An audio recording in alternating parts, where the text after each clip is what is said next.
मित्रों, विज्ञान कहता है कि यह ब्रह्मांड अनंत है, लेकिन हमारे वेदों और पुराणों में एक ऐसी जगह का जिक्र है जो इस ब्रह्मांड, समय और स्पेस से परे है। एक ऐसा डायमेंशन जहाँ ना दुख है, ना समय का चक्र है और ना ही कोई अंत। वैकुंठ लोक, भगवान श्री हरि विष्णु का परम धाम। हम सब यही मानते आए हैं कि वैकुंठ तो केवल मृत्यु के बाद ही इस भौतिक दुनिया के पार ही मिल सकता है। लेकिन क्या हो अगर मैं आपसे कहूं कि भगवान विष्णु ने अपने उस अनंत लोक तक पहुंचने के कुछ दरवाजे या फिर कुछ पोर्टल इसी धरती पर खोल रखे हैं। जी हाँ दोस्तों, धरती का वैकुंठ यानी कि भू वैकुंठ, ये कोई आम जगह या फिर केवल पत्थर से बनी हुई इमारतें नहीं हैं। ये वो प्राचीन ऊर्जा केंद्र हैं जिनका आर्किटेक्चर आज की मॉडर्न इंजीनियरिंग और साइंस को भी फेल कर देता है। जहां मंदिर के गेट में कदम रखते ही उफनते समंदर की लहरों की आवाज एकदम शांत हो जाती है। जहां सदियों पहले समंदर में डूबी एक हाईटेक नगरी आज भी धड़कती रहती है और जहां साक्षात स्वर्ग का दरवाजा आज भी खुलता है। हम आपको लेकर चलेंगे उन 5 दिव्य धामों में जिन्हें सदियों से धरती का वैकुंठ कहा जाता है। जगन्नाथपुरी, जहां रहस्य हवा में तैरते हैं। द्वारिका, जो आज भी समुद्र की गहराइयों में अपनी कहानी कह रही है। बद्रीनाथ, जहां हिमालय की चोटियों के बीच वैकुंठ का एहसास होता है। श्रीरंगम, जहां हर वर्ष स्वर्ग का दरवाजा खुलता है। और तिरुपति, जिसे स्वयं भगवान विष्णु ने कलयुग में अपना निवास बनाया। दोस्तों, ये जगह महज एक हेरिटेज नहीं है, बल्कि ये वो पोर्टल है जो आपको सीधा उस आध्यात्मिक दुनिया से कनेक्ट करते हैं। तो अपनी सांसों को थाम लीजिए और दुनियादारी के शोर को पीछे छोड़ दीजिए। तो चलिए धरती के उन 5 वैकुंठ धामों के बारे में जानते हैं जहां आप जीते जी तो जा ही सकते हैं। लेकिन उससे पहले आपसे एक छोटी सी रिक्वेस्ट है कि इस वीडियो को लाइक करिए, चैनल को सब्सक्राइब करिए और नीचे कमेंट बॉक्स में एक बार सच्चे दिल से जय श्री हरि अवश्य लिखिए। मैं हूँ आपका दोस्त प्रतीक और चलिए शुरू से शुरू करते हैं। मित्रों, भारत का पूर्वी तट उड़ीसा, जहां समंदर की लहरें दिन रात किसी का चरण स्पर्श करने के लिए बेताब रहती हैं। यह कोई आम शहर नहीं है। पुराणों में इसे एक बहुत ही खास नाम दिया गया है, मत्स्य वैकुंठ, यानी कि इंसानों की दुनिया का वैकुंठ। कहा जाता है कि जब आप पुरी के इस पवित्र क्षेत्र में कदम रखते हैं तो आप केवल एक शहर में नहीं बल्कि एक कॉस्मिक पोर्टल में प्रवेश कर रहे होते हैं। एक ऐसी जगह जहां भगवान विष्णु साक्षात निवास करते हैं। लेकिन यहाँ सिर्फ आस्था नहीं है, यहाँ कुछ ऐसा है जो आज के वैज्ञानिकों की रातों की नींद उड़ा देता है। मॉडर्न साइंस, फिजिक्स और इंजीनियरिंग जगन्नाथ मंदिर की दहलीज पर आकर सब घुटने टेक देते हैं।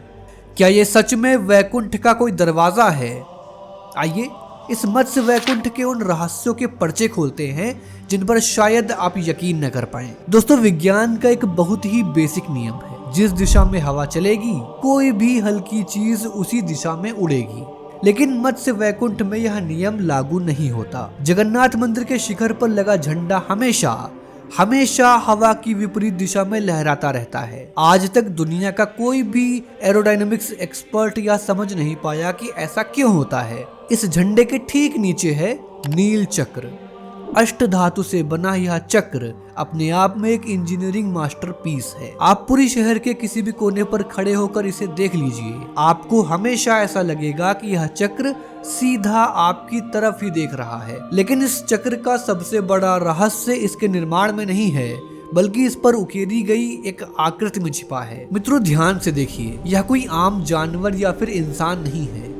इसे कहते हैं नवगुंजर। मित्रों, क्या आपने कभी एक ऐसे जीव की कल्पना की है जिसका शरीर 7 अलग अलग प्राणियों से मिलकर बना हो? मोर की गर्दन, मुर्गे का सिर, बैल का कूबड़, शेर की कमर, बाघ, हाथी और घोड़े के पैर, सांप की पूंछ और इंसानी हाथ में खिला हुआ कमल का फूल। दोस्तों, महाभारत के उड़िया संस्करण के अनुसार भगवान कृष्ण ने अर्जुन को अपना यह नवगुंजर रूप दिखाया था। यह रूप हमें बताता है कि वैकुंठ के भगवान केवल इंसानों के नहीं हैं, वो जानवरों के हैं, पक्षियों के हैं और इस ब्रह्मांड के कण कण में उनका निवास होता है। जब आप उस नील चक्र को देखते हैं तो आप केवल एक धातु को नहीं बल्कि भगवान के उस विराट कॉस्मिक स्वरूप को देख रहे होते हैं जो पूरी सृष्टि को समेटे हुए है। अब बात करते हैं उस अनुभव की जो साबित करता है कि यह जगह एक पोर्टल है। सिंह द्वार, जैसे ही आप इसकी तरफ बढ़ते हैं आपको समंदर की लहरों का भारी शोर सुनाई देता है, लेकिन अंदर कदम रखते ही समंदर का शोर एकदम से गायब हो जाता है। आप वापस बाहर आइए, शोर फिर से सुनाई देगा। अंदर जाइए, शोर फिर गायब। एकॉस्टिक्स के वैज्ञानिक हैरान हैं। पुराणों की माने तो भगवान ने समुद्र देव को मंदिर के बाहर ही रुकने का आदेश दिया था। जो कभी यहाँ जाता है वो जानता है कि उसने अभी अभी भौतिक दुनिया से निकलकर वैकुंठ की दहलीज पार कर ली है। अगर आपके रोंगटे अब तक खड़े नहीं हुए हैं तो अब होंगे। 214 फीट ऊंचे इस मंदिर के गुंबद की परछाई दिन के किसी भी समय जमीन पर नहीं पड़ती। क्या यह मंदिर प्रकाश के नियमों को भी चकमा दे रहा है? और वैकुंठ वह जगह है जहाँ पर किसी भी चीज की कभी कमी नहीं होती। यहाँ दुनिया की सबसे बड़ी रसोई है। लकड़ी की आग पर मिट्टी के 7 बर्तन एक के ऊपर एक रखे जाते हैं। लॉजिक कहता है कि नीचे वाले बर्तन को सबसे पहले पकना चाहिए, लेकिन चमत्कार देखिए, सबसे ऊपर रखे बर्तन का प्रसाद सबसे पहले पकता है और फिर नीचे की तरफ यह प्रसाद पकता रहता है। आपको एक अचंभे वाली बात बताता हूँ कि यहाँ का प्रसाद कभी भी खत्म नहीं पड़ता। मंदिर में चाहे 20 लोग आए या फिर 20 लाख लोग, यह प्रसाद सब में बराबर रूप से बढ़ जाता है और कभी कम नहीं पड़ता। दोस्तों, वैकुंठ के भगवान आम तौर पर गर्भगृह से बाहर नहीं निकल कर आते, लेकिन साल में एक बार यह मत्स्य वैकुंठ अपनी सीमाओं को तोड़ देता है। दुनिया का इकलौता ऐसा त्योहार जहां ब्रह्मांड के मालिक खुद अपने मंदिर से निकलकर सड़क पर आम इंसानों के बीच आते हैं। महारथ यात्रा का त्योहार। दोस्तों, इन रथों का निर्माण कोई आम काम नहीं है। हर साल बिल्कुल नई लकड़ी से 3 विशाल रथ बनाए जाते हैं। भगवान जगन्नाथ का रथ नंदी घोष 45 फीट ऊंचा होता है। बलभद्र जी का ताल ध्वज और सुभद्रा देवी का दर्प दलन। हैरानी की बात यह कहती है कि इन रथों को बनाने में एक भी लोहे की कील का इस्तेमाल नहीं होता है। केवल लकड़ी को एक दूसरे में फंसाकर इंटरलॉकिंग की तकनीक से गगनचुंबी रथ बनाए जाते हैं। दोस्तों, फिर शुरू होती है पहांडी विजय। भगवान की मूर्तियों को उठाया नहीं जाता, उन्हें प्यार से झुलाते हुए एक मदमस्त हाथी की चाल में रथ तक लाया जाता है। जब भगवान की वो विशाल आंखें भीड़ को देखती हैं तो लाखों की भीड़ के आंसू छलक पड़ते हैं। यह वो पल होता है जब वैकुंठ का राजा अपने हर एक भक्त के गले लग रहा होता है। लेकिन रथ यात्रा का सबसे बड़ा सबक छिपा है छपेरा पहरा की रस्म में। पुरी के राजा, जिन्हें भगवान का सबसे पहला सेवक माना जाता है, वो अपने शाही कपड़े पहन कर आते हैं, लेकिन हाथों में सोने की झाड़ू लेकर भगवान के रथ के सामने की सड़क पर झाड़ू लगाते हैं। यह रस्म पूरी दुनिया को एक मैसेज देती है कि वैकुंठ में भगवान के सामने एक राजा और एक भिखारी दोनों की हैसियत बिल्कुल बराबर होती है। और जब लाखों हाथ उस मोटे रस्से को खींचते हैं तो ऐसा लगता है जैसे पूरी मानवता मिलकर ब्रह्मांड का पहिया घुमा रही हो। यह सिर्फ यात्रा नहीं है, यहाँ ऊर्जा का एक विस्फोट होता है। मित्रों, इन रथों, इन चमत्कारों और इन रस्मों के बीच जो इस जगह को असल में वैकुंठ बनाती है वो है ब्रह्म पदार्थ। हर साल 12 से 19 साल में नव कलेवर की रस्म होती है। उस रात पूरे शहर की बिजली काट दी जाती है। पूरा शहर गुप्त अंधेरे में डूब जाता है। पुजारियों की आंखों पर पट्टी बंधी होती है, हाथों में दस्ताने पहने होते हैं। वे पुरानी मूर्ति में एक रहस्यमयी चीज निकालते हैं और नई मूर्ति में डाल देते हैं। पुजारियों का कहना है कि जब वो उसे छूते हैं तो ऐसा लगता है कि जैसे हाथों में कोई खरगोश उछल रहा हो। उसमें जीवन होता है, उसमें एक धड़कन होती है, शायद वही धड़कन जो इस पूरे मंदिर को, इस पूरे शहर को जिंदा रखे हुए है। श्री जगन्नाथपुरी सिर्फ एक तीर्थ नहीं है, यह इस बात का जीता जागता सबूत है कि जब भगवान अपनी दुनिया का एक हिस्सा धरती पर उतारते हैं तो विज्ञान के सारे नियम टूट जाते हैं और बचता है तो बस एक एहसास परम सत्य का। दोस्तों, कहते हैं पानी हर चीज को मिटा देता है, हर निशान, हर कहानी अपने अंदर दफन कर लेता है। लेकिन भारत के पश्चिमी तट पर अरब सागर की गहराइयों में एक ऐसा रहस्य दबा है जिसे हजारों सालों का समंदर भी मिटा नहीं पाया। एक ऐसा शहर जो केवल पत्थरों से नहीं बल्कि साक्षात भगवान की इच्छा से बना था। स्वागत है द्वारिका में, भगवान श्री कृष्ण की अपनी राजधानी। पुराणों का वो समंदर का वैकुंठ जिसे रातों रात देव शिल्पी विश्वकर्मा ने बनाया था, आज विज्ञान और अंडर वाटर आर्कियोलॉजी भी हैरान है कि समंदर के 120 फीट नीचे आज भी एक हाईटेक शहर के अवशेष कैसे मौजूद हैं और जो मंदिर आज जमीन के अंदर खड़ा है वो कैसे बिना किसी सीमेंट के गुरुत्वाकर्षण को चुनौती देते हुए सदियों से भयंकर तूफानों और भूकंपों को झेल रहा है। तो मित्रों, आइए समंदर के इस वैकुंठ में गोता लगाते हैं और उन चमत्कारों को अपनी आंखों से देखते हैं।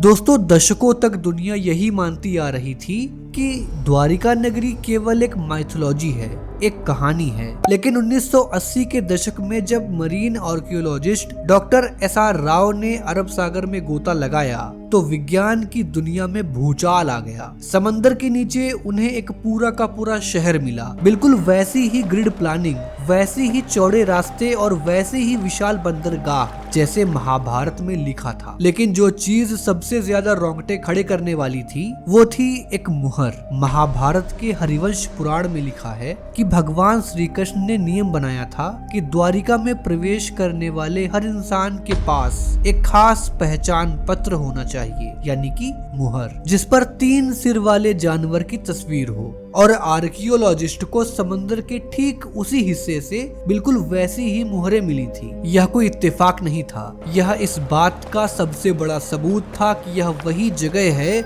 जहां भगवान ने अपना वैकुंठ बसाया था। कार्बन डेटिंग बताती है कि यह शहर हजारों साल पुराना है। जब पूरी दुनिया गुफाओं में रह रही थी तब द्वारिका में एक एडवांस सिविलाइजेशन धड़क रही थी। समंदर के नीचे जो है वो इतिहास है, लेकिन आज जो जमीन पर खड़ा है वो एक जीता जागता चमत्कार है, जगत मंदिर। कहा जाता है कि इस मंदिर का निर्माण भगवान कृष्ण के परपोते वृजनाभ ने बनवाया था। क्या आप जानते हैं कि 25,000 साल पुराना यह 5 मंजिला विशाल मंदिर हवा में कैसे खड़ा है? इस पूरे मंदिर को बनाने में 1 ग्राम की सीमेंट, चूने या फिर लोहे का इस्तेमाल नहीं हुआ है। 72 विशाल खंभों पर टिका यह मंदिर पूरी तरह से इंटरलॉकिंग सिस्टम पर बना हुआ है, यानी पत्थरों को एक दूसरे में पजल की तरह फंसाया गया है। गुजरात में अनगिनत भूकंप आए, सुनामी आई, लेकिन जगत मंदिर का एक पत्थर भी अपनी जगह से नहीं हिला। यह इंजीनियरिंग का चमत्कार नहीं है तो और क्या है? दोस्तों, गुजरात में भगवान को सिर्फ भगवान नहीं, राजा माना जाता है, राजा द्वारिकाधीश। और एक राजा की सबसे बड़ी पहचान क्या होती है? उसका ध्वज, उसका झंडा। द्वारिका मंदिर के शिखर पर लहराती 52 गज की ध्वजा कोई आम झंडा नहीं है। यह ब्रह्मांड का इकलौता ऐसा मंदिर है जहाँ दिन में 5 बार, 3 बार दिन में, 2 बार रात में झंडा बदला जाता है। मित्रों, यह झंडा 52 गज का ही क्यों होता है? इसके पीछे का रहस्य है द्वारिका पर 56 यादव कुल राज करते थे, जिनमें से 4 कृष्ण, बलराम, प्रद्युम्न, अनिरुद्ध भगवान थे। बाकी 52 कुलों के सेनापतियों के प्रतीक के रूप में यह 52 गज की ध्वजा फहराई जाती है। एक और रहस्य है, चाहे हवा किसी भी दिशा में चल रही हो या फिर हवा बिल्कुल मंद ही क्यों ना हो, यह विशाल ध्वजा हमेशा लहर लहर कर लहराती रहती है। दोस्तों, जब भी द्वारिका पर कोई प्राकृतिक आपदा आती है तो यह ध्वजा रक्षक बन जाती है। 2023 के बिपरजॉय जैसे भयंकर साइक्लोन के समय जब हवाएं 150 किलोमीटर प्रति घंटे की रफ्तार से चल रही थी, तब पुजारियों ने 2 ध्वजा एक साथ चढ़ाकर भगवान से रक्षा की प्रार्थना की थी। और चमत्कार देखिए, तूफान ने पूरी की पूरी दिशा बदल ली और द्वारिका का बाल भी बांका नहीं हुआ। इसे आप क्या कहेंगे? द्वारिका की मिट्टी में रहस्य बसा है। यहाँ की गोमती नदी और समंदर के संगम पर एक खास तरह का पत्थर मिलता है, गोमती चक्र। इसके ऊपर प्राकृतिक रूप से भगवान विष्णु के सुदर्शन चक्र का निशान बना होता है। विज्ञान इसे समुद्री जीवों का कवच कहता है, लेकिन भक्ति से भगवान का आशीर्वाद मानते हैं। लेकिन इस वैकुंठ में एक दर्द भी है। भगवान कृष्ण का मंदिर जहाँ इतना भव्य और शहर के बीचों बीच है, वहीं उनकी पटरानी देवी रुक्मणी का मंदिर शहर से 2 किलोमीटर दूर अकेला है। कहते हैं कि दुर्वासा ऋषि ने माता रुक्मणी को श्राप दिया था कि उन्हें अपने पति से दूर रहना पड़ेगा और द्वारिका की जमीन का पानी हमेशा के लिए खारा हो जाएगा। और आज भी उस मंदिर के आसपास का पानी पीने लायक नहीं है। श्राप का असर आज तक जिंदा है। दोस्तों, यहाँ पर भगवान सोते भी हैं, जागते भी हैं और राज भी करते हैं। यहाँ की आरती किसी पूजा से ज्यादा एक राजा की हाजिरी जैसी होती है। द्वारिका केवल एक डूबा हुआ शहर नहीं है, यह इस बात का प्रतीक भी है कि भौतिक चीजें, चाहे वो सोने की लंका हो या फिर सोने की द्वारिका एक दिन समंदर या फिर जमीन में समा ही जाती है। लेकिन जो चीज कभी नहीं डूबती वो है आस्था का वैकुंठ। समंदर के ऊपर हो या फिर समंदर के नीचे, द्वारिकाधीश आज भी अपने इस भू वैकुंठ के राजा हैं। कल्पना कीजिए एक ऐसी जगह की जहाँ पर सांस लेना भी एक संघर्ष है, जहाँ पर खून जमा देने वाली ठंड में जिंदा रहना किसी चमत्कार से कम नहीं है। हिमालय की 10,000 फीट से भी ज्यादा ऊंचाई पर नर और नारायण नाम के दो विशाल पहाड़ों के बीच बसा है एक ऐसा रहस्य जिसे पुराणों में सतयुग का साक्षात वैकुंठ कहा गया है। स्वागत है बद्रीनाथ धाम में, पहाड़ों का भू वैकुंठ। मान्यता है कि सतयुग में यह जगह ठीक वैसी ही दिखती थी जैसे पुराणों में वैकुंठ का वर्णन है, लेकिन जैसे जैसे कलयुग का प्रभाव बढ़ा यह जगह रहस्यमयी बर्फ और दुर्गम पहाड़ों से ढक गई। विज्ञान आज भी इस बात का जवाब ढूंढ रहा है कि इस बर्फीले रेगिस्तान में उबलते हुए पानी का कुंड कहां से आया। और जब सदियों से यह मंदिर 6 महीने के लिए पूरी तरह से बंद हो जाता है, इंसान यहां से चले जाते हैं, तब इस बंद, अंधेरे और बर्फ से दबे मंदिर के अंदर 6 महीने तक वो रहस्यमयी अखंड ज्योति कैसे जलती रहती है। अपनी आंखें और दिमाग खुले रखिए, क्योंकि हिमालय के इस वैकुंठ में आपका सामना साक्षात चमत्कारों से होने वाला है। मित्रों, आम तौर पर जब हम भगवान विष्णु के बारे में सोचते हैं तो हमें क्षीर सागर में शेषनाग पर लेटे हुए भगवान नारायण की तस्वीर याद आती है। लेकिन भू वैकुंठ बद्रीनाथ में भगवान सो नहीं रहे हैं, वे गहन तपस्या में लीन हैं। वे यहाँ पद्मासन में बैठे हैं। पौराणिक कथाओं के अनुसार जब भगवान विष्णु यहाँ पर तपस्या कर रहे थे तो भयंकर बर्फीला तूफान आ गया। अपने स्वामी को इस तूफान से बचाने के लिए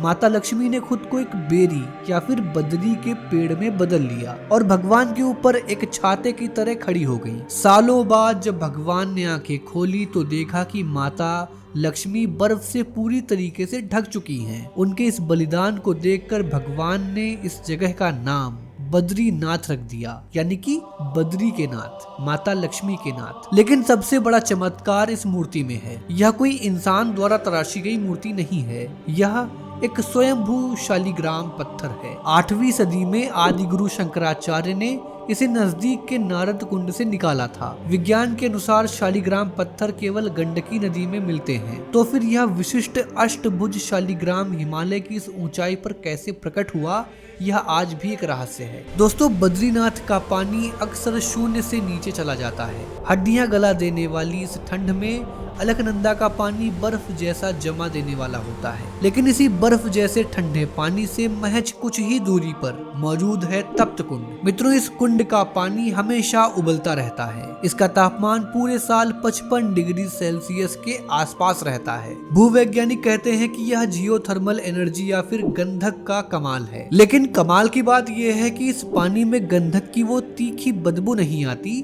जो आम हॉट स्प्रिंग में होती है। पुराण कहते हैं कि यह साक्षात अग्निदेव का निवास स्थान है। भगवान विष्णु ने अग्निदेव को वरदान दिया था कि वो वैकुंठ में हमेशा उनके चरणों के पास वास करेंगे। विज्ञान चाहे जो भी कहे, लेकिन -डिग्री तापमान में बर्फ के बीचों बीच उबलते हुए प्राकृतिक पानी में नहाना किसी ईश्वरीय चमत्कार का ही एहसास कराता है। हिंदू धर्म में कोई भी मंदिर, कोई भी पूजा शंखनाद के बिना अधूरी मानी जाती है। शंख की ध्वनि को भगवान विष्णु का प्रतीक माना जाता है, लेकिन भगवान विष्णु अपने ही घर बद्रीनाथ धाम में शंख बजाना पूरी तरह से मना कर रखे हैं। ऐसा क्यों? इसके पीछे एक बेहद ही दिलचस्प वैज्ञानिक और रहस्यमयी कारण है। बद्रीनाथ की भौगोलिक स्थिति ऐसी है कि यह चारों तरफ से विशाल बर्फीले पहाड़ों से घिरा है। विज्ञान के अनुसार शंख की फ्रीक्वेंसी और एको इन पहाड़ों के बीच एक ऐसा रेजोनेंस पैदा कर सकती है जिससे बर्फ के बड़े बड़े पहाड़ खिसक सकते हैं और भयंकर हिमस्खलन आ सकता है। लेकिन पुराणों की कहानी तो कुछ और ही कहती है। कहते हैं कि वातापी नाम का एक नरभक्षी राक्षस भगवान से बचने के लिए बद्रीनाथ के शंख के अंदर छुप गया था।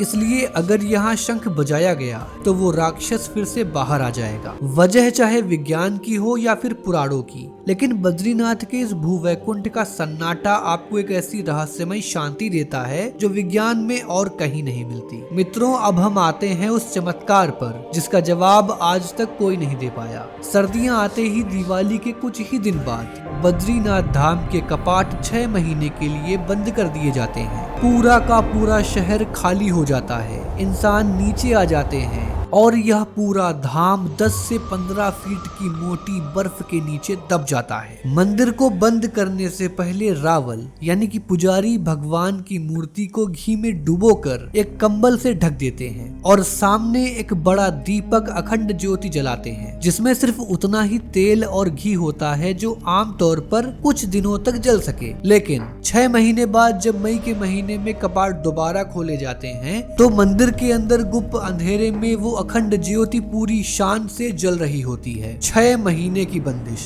ऑक्सीजन की कमी, जमा देने वाली ठंड, लेकिन दीपक नहीं बुझता और जो ताजे फूल 6 महीने पहले चढ़ाए गए थे वो ऐसे ही महक रहे होते हैं जैसे उन्हें अभी अभी तोड़ा गया हो। लेकिन ये कैसे संभव है? पुराणों के अनुसार इन 6 महीनों में इंसान की जगह देवता भगवान बद्रीनाथ की पूजा करते हैं और देवताओं के मुख्य पुजारी नारद मुनि खुद हर दिन यहाँ पर आकर अखंड ज्योति को प्रज्वलित करते हैं। मित्रों, भूवैकुंठ की यह अलौकिक दुनिया शायद हमेशा के लिए खुली नहीं रहेगी। हमारे ग्रंथों में एक भविष्यवाणी की गई है। कहा गया है कि कलयुग के अंत की ओर आते आते जय और विजय के प्रतीक ये नर नारायण पर्वत आपस में जुड़ जाएंगे और जब ये दोनों पहाड़ मिल जाएंगे तो बद्रीनाथ धाम का रास्ता हमेशा के लिए बंद हो जाएगा। इंसान फिर कभी इस भूवैकुंठ के दर्शन नहीं कर पाएंगे। तब भगवान बद्री विशाल अपनी जगह बदल लेंगे और प्रकट होंगे भविष्य बद्री में, जो जोशीमठ के पास एक रहस्यमय जगह है। विज्ञान कहता है कि यह टेक्टोनिक प्लेट्स के खिसकने का नतीजा है,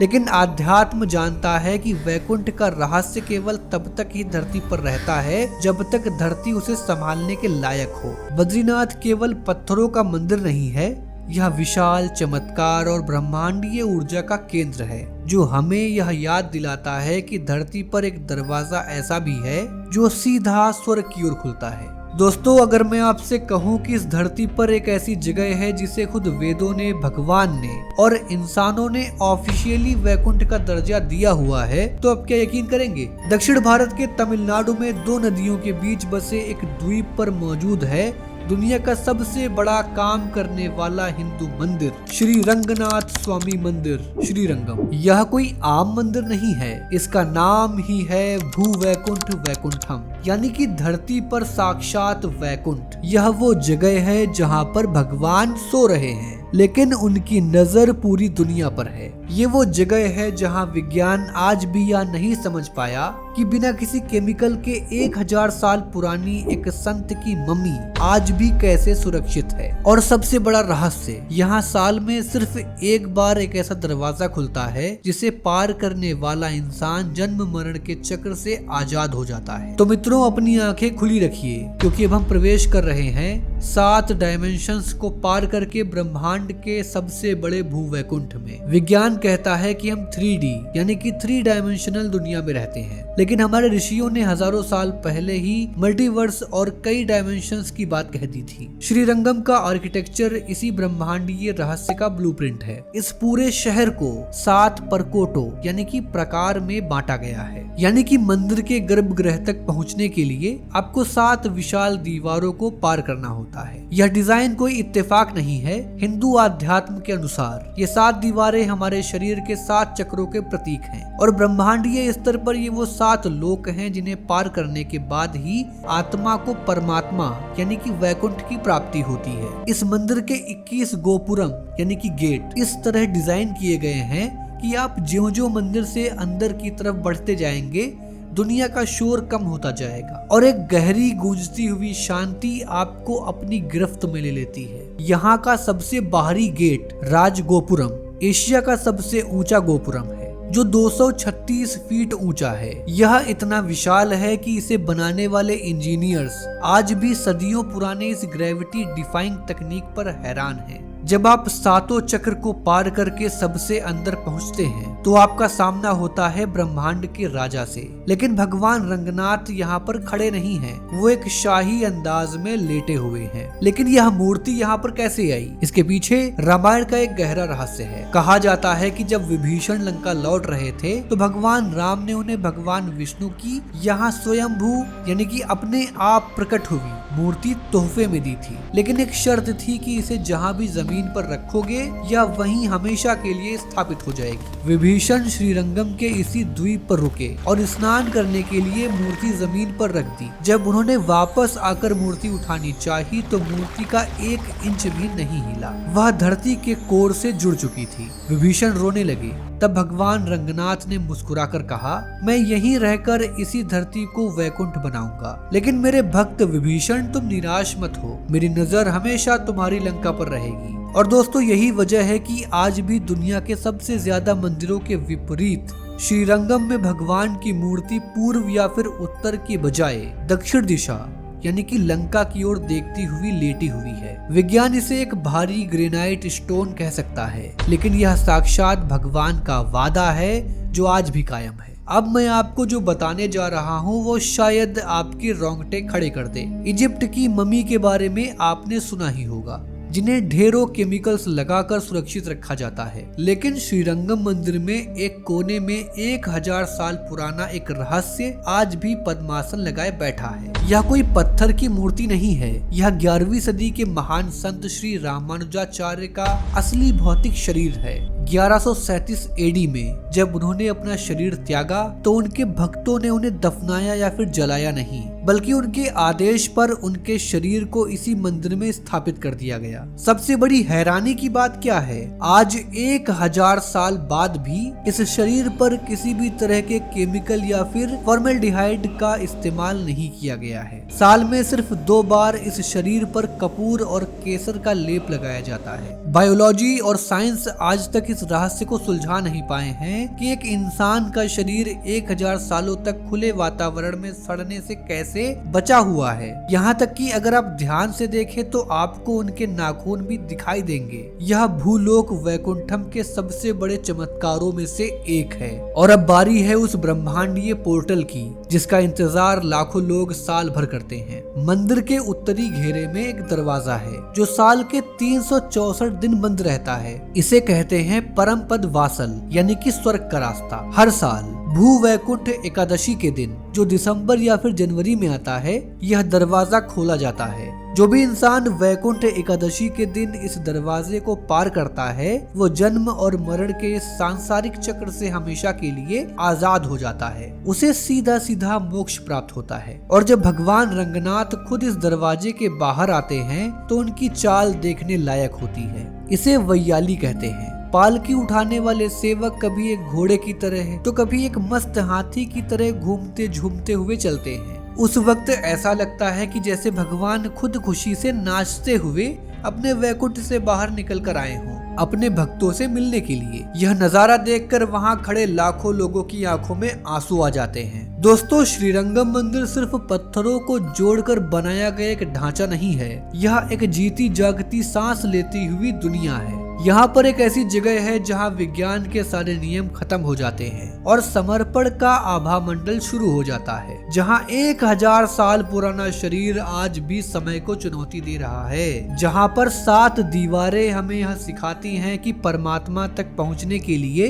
हमें अपने अंदर के 7 पर्दों को हटाना होगा। अगर इस दुनिया में कहीं भी वैकुंठ का दरवाजा मौजूद है तो वो इसी कावेरी नदी की लहरों के बीच भूलोक वैकुंठम श्रीरंगम में खुलता है। मित्रों, पुराणों में कहा गया है कि जब कलयुग अपने चरम सीमा पर होगा तब पाप और दुख इस धरती को घेर लेंगे। लेकिन भगवान अपने बच्चों को इस अंधेरे में अकेला कैसे छोड़ सकते हैं। उन्होंने कलयुग में एक ऐसा दरवाजा खोला जहां इंसान और ईश्वर के बीच कोई दूरी नहीं रहती। आंध्र प्रदेश की शेषाचलम पहाड़ियों पर स्थित 7वीं चोटी पर मौजूद है एक ऐसा धाम जो केवल ईंट या फिर पत्थरों से नहीं बना बल्कि वह साक्षात भगवान विष्णु का स्थायी घर है। स्वागत है श्री वेंकटेश्वर स्वामी मंदिर में, तिरुपति में, कलयुग का इकलौता वैकुंठ। क्या आपने कभी सुना है कि किसी पत्थर की मूर्ति को पसीना आ सकता है? क्या किसी मूर्ति के बाल बिल्कुल असली इंसानों जैसे हो सकते हैं जो कभी नहीं उलझते? और क्या आपने कभी एक ऐसे रहस्यमयी गांव के बारे में सुना है जहां आज तक किसी बाहरी इंसान ने कदम नहीं रखा हो? तो मित्रों, अपनी सांसें थाम लीजिए, क्योंकि आज हम तिरुपति बालाजी के उन रहस्यों से पर्दा उठाने जा रहे हैं जिनके सामने मॉडर्न साइंस आज भी हाथ जोड़कर खड़ा है। तिरुपति मंदिर के गर्भगृह में जो मूर्ति है वो कोई आम इंसान द्वारा बनाई गई या फिर तराशी गई मूर्ति नहीं है।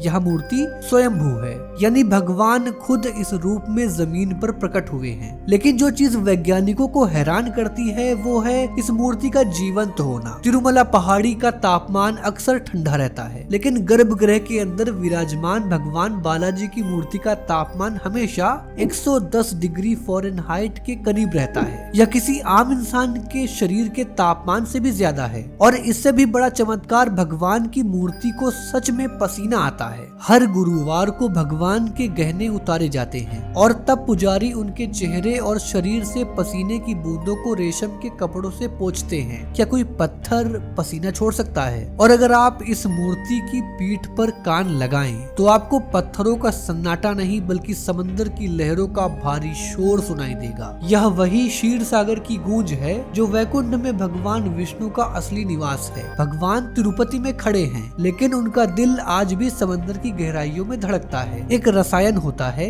पचई कपूर। यह कपूर इतना तेज और विनाशकारी होता है कि अगर इसे किसी आम पत्थर पर लगा दिया जाए तो कुछ ही सेकंड्स में पत्थर में बड़ी बड़ी दरारें पड़ जाती हैं। वह पत्थर टूटकर बिखर जाता है। लेकिन पिछले सैकड़ों सालों से भगवान वेंकटेश्वर की मूर्ति पर हर दिन यह पचाई कपूर लगाया जाता है। विज्ञान के नियमों के अनुसार मूर्ति को अब तक नष्ट हो जाना चाहिए था, लेकिन मूर्ति पर एक खरोच तक नहीं आई, बल्कि उसकी चमक दिन पर दिन बढ़ती जा रही है। क्या आप जानते हैं कि भगवान बालाजी के सिर पर मौजूद बाल असली हैं? ये बाल कभी भी उलझते नहीं और हमेशा रेशम जैसे मुलायम रहते हैं। कहा जाता है कि जब कलयुग की शुरुआत में भगवान यहाँ पर तपस्या कर रहे थे तो एक चरवाहे ने अनजाने में उनके सिर पर वार कर दिया था। उनके बाल कट गए और खून बहने लगा। तब नीला देवी नाम की एक गंधर्व राजकुमारी ने अपने बाल काटकर भगवान के सिर पर रख दिए और वो बाल हमेशा के लिए भगवान से जुड़ गए। ये वो रहस्य हैं जिन्हें साइंस आज तक नहीं समझ पाई। दोस्तों, भगवान बालाजी को चढ़ाने वाले फूल, दूध, मक्खन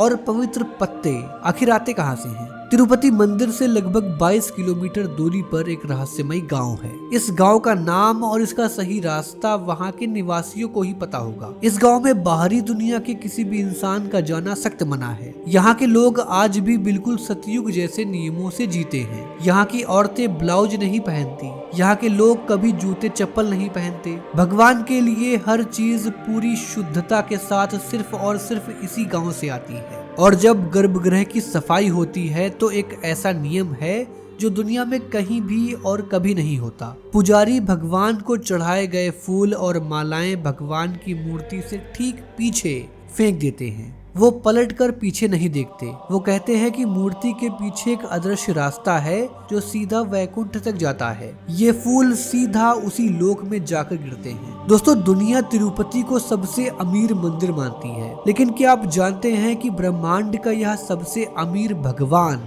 असल में कर्ज में डूबा हुआ है। कथाओं के अनुसार माता पद्मावती से विवाह करने के लिए भगवान श्रीनिवास ने धन के देवता कुबेर से एक बहुत बड़ा कर्ज लिया था। भगवान ने वादा किया था कि कलयुग के अंत तक वे यह कर्ज चुका देंगे। आज जो लाखों भक्त हुंडी में दान करते हैं या अपने बाल दान करते हैं, वो असल में भगवान को उनका कर्ज चुकाने में मदद कर रहे हैं। यहाँ एक राजा भी भिखारी की तरह दान देता है और भगवान उस दान के बदले उसे 100 गुना ज्यादा सुख देते हैं। और इस वैकुंठ की एक और निशानी, भगवान की मूर्ति के सामने 2 मिट्टी के दीपक रखे हैं। हैरानी की बात यह है कि ये दीपक कब जलाए गए थे, किसने जलाए थे, यह कोई नहीं जानता। हजारों सालों से बिना किसी रुकावट के ये दीपक ऐसे ही जलते चले आ रहे हैं।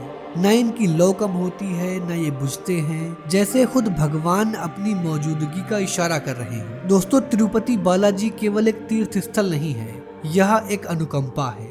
एक दया है जो भगवान ने हम सब पर की है। कलयुग में जब इंसान हर तरफ से हार जाता है, थक जाता है, तब यह भू वैकुंठ उसे पुकारता है। पसीना छोड़ती वो मूर्ति, समंदर का वो शोर और ब्रह्मांड का वो अनंत रहस्य हमें एक बात याद दिलाता है कि भगवान हमें छोड़कर कहीं नहीं गए। वे हमारे ही बीच इस धरती पर अपने वैकुंठ का दरवाजा खोल कर बैठे हैं। बस इंतजार है तो बस हमारे कदम आगे बढ़ाने का। तो मित्रों, कैसा लगा आपको हमारा ये वीडियो? मेरे गले में खराश है फिर भी मैं वॉइस ओवर कर रहा था। इस वीडियो के बारे में आपकी जो भी राय हो मुझे कमेंट बॉक्स में अवश्य दीजिएगा। खैर, मिलते हैं आपसे अगली वीडियो में। जय हिंद, जय भारत, वंदे मातरम।